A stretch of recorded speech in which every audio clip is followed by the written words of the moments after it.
Hi అందరికీ. అరుణాచలంలో అయితే గిరి ప్రదర్శన అయితే స్టార్ట్ చేసాము. అగ్నిలింగం దగ్గర నుంచి అయితే స్టార్ట్ చేసాము.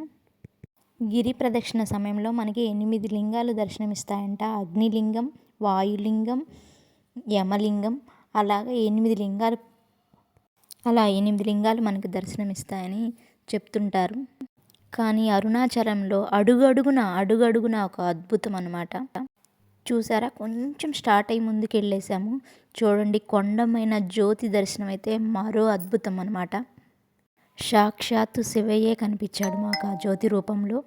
అలాగే ప్రతి అడుగు ఒక టెంపుల్, ఒక దేవ దర్శనం. అబ్బా, అసలు మాటల్లో చెప్పలేనిది.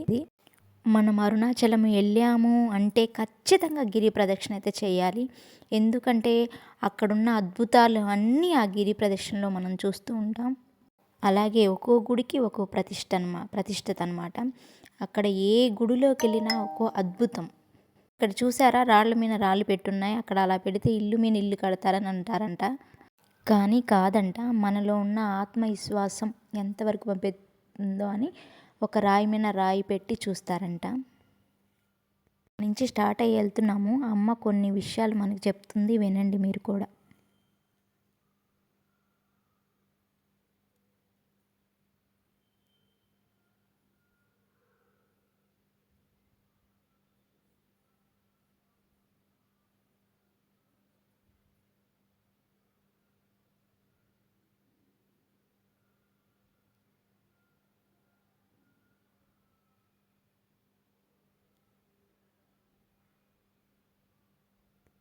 చూసారా అమ్మ ఎంత అద్భుతంగా చెప్పారో.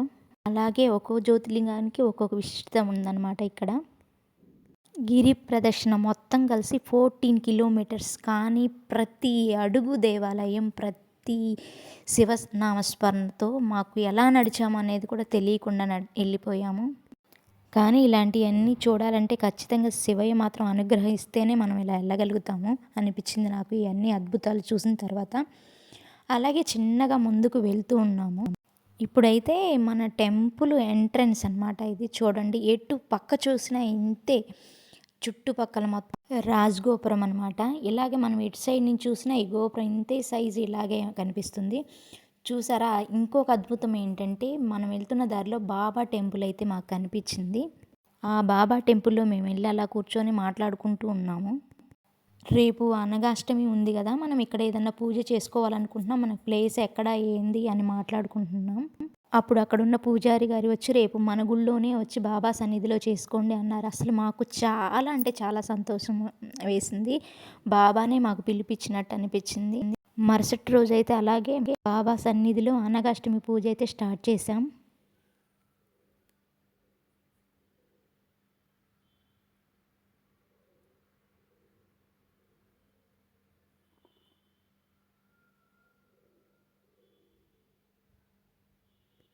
చూసారా, పూజ అయితే ఎంత అంటే ఎంత అద్భుతంగా జరిగింది.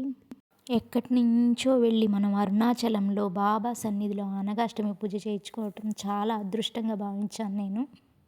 ఇదే ఒక అదృష్టం అని మేము అనుకుంటున్న సమయంలో పూజారి గారు మమ్మల్ని ఒక బాబా టెంపుల్ పక్కన రూమ్స్ అయితే కడుతున్నామండి, మహాలక్ష్ముల్లాగా అందరూ వచ్చారు, మీరు ఆ ప్లేస్లో భూమి పూజ చేస్తారా అని అడిగారు.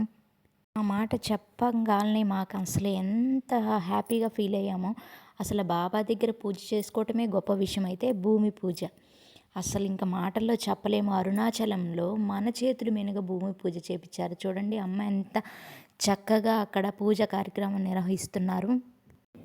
చూడండి, ఇంతకన్నా అదృష్టం ఇంకేం కావాలండి. శివయ్య కృపా కరుణ మా మీద ఎంత ఉందో చూసారా. ఓం నమ శివాయ, ఓం నమ శివాయ, ఓం నమ శివాయ, ఓం నమ శివాయ, ఓం